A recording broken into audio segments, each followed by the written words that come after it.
Now let's just go over our custom product builder product setup AI helper.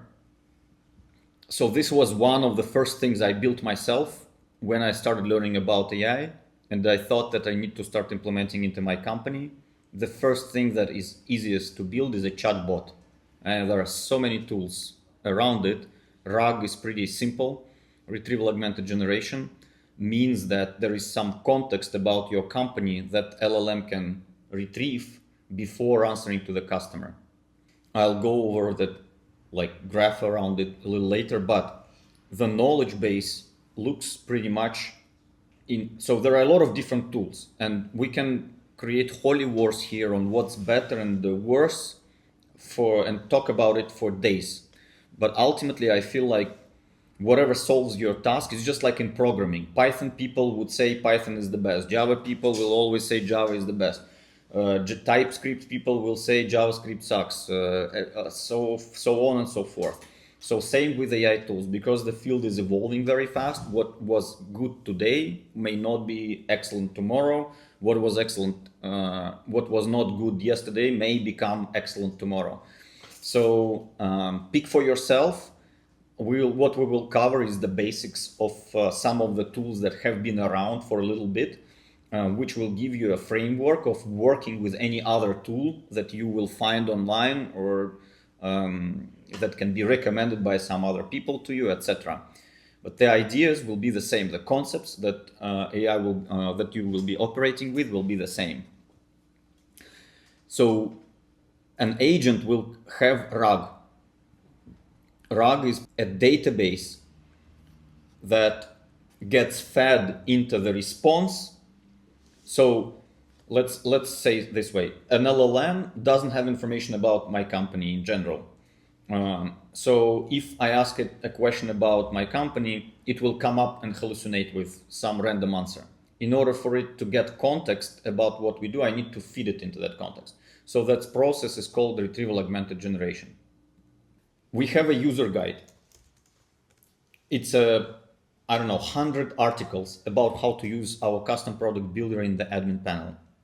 We downloaded it, converted it into JSON files. The original chatbot that I created was just a simple CSV file. And again, this is Relevance AI.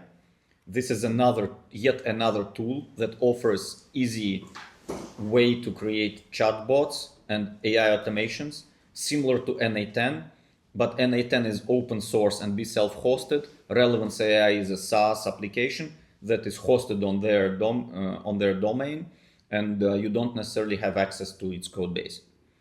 But it's pretty robust.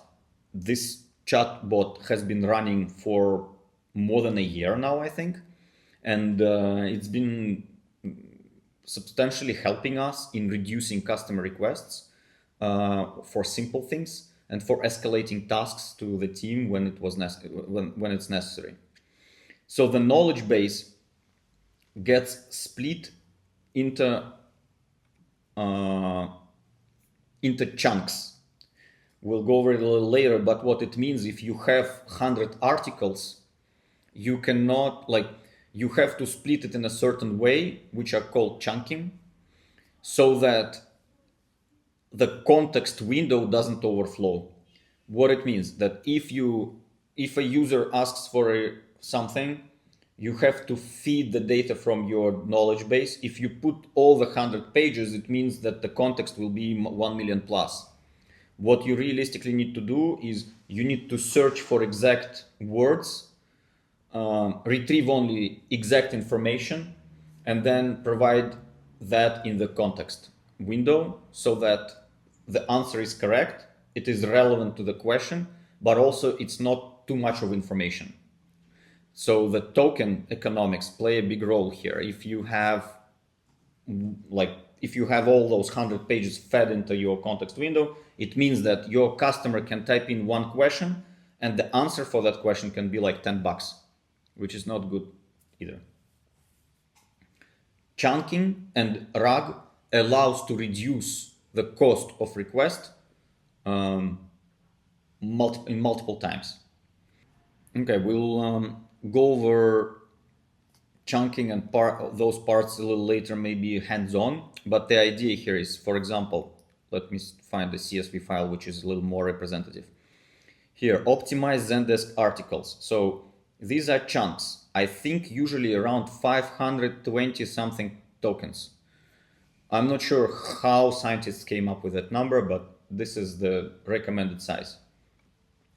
And so the idea here is that this is the title of the article, for example, that was used. This is the link to the user guide. And then these are the parts of the same article that are just split for around like 400 words or so.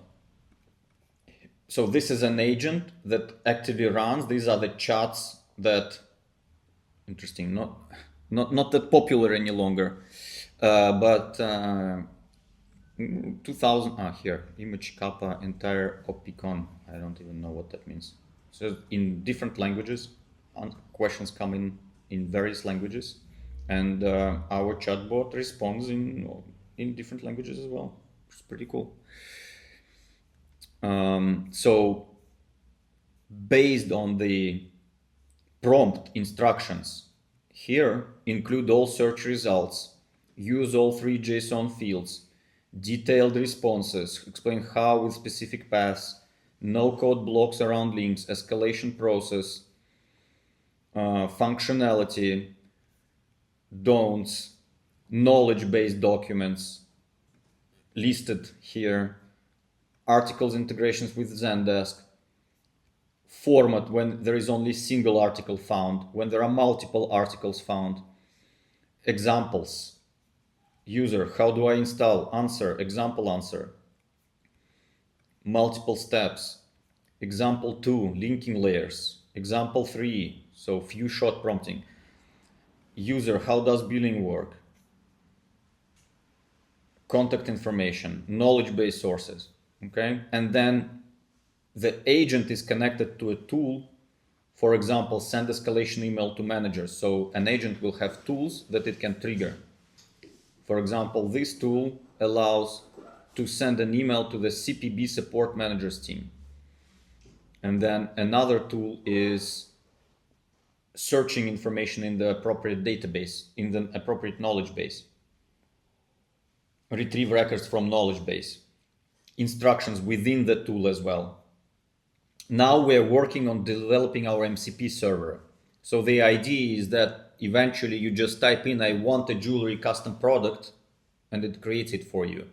But apparently it's not that easy, which on one side is a blessing, because I realized that our SaaS may not be that fast.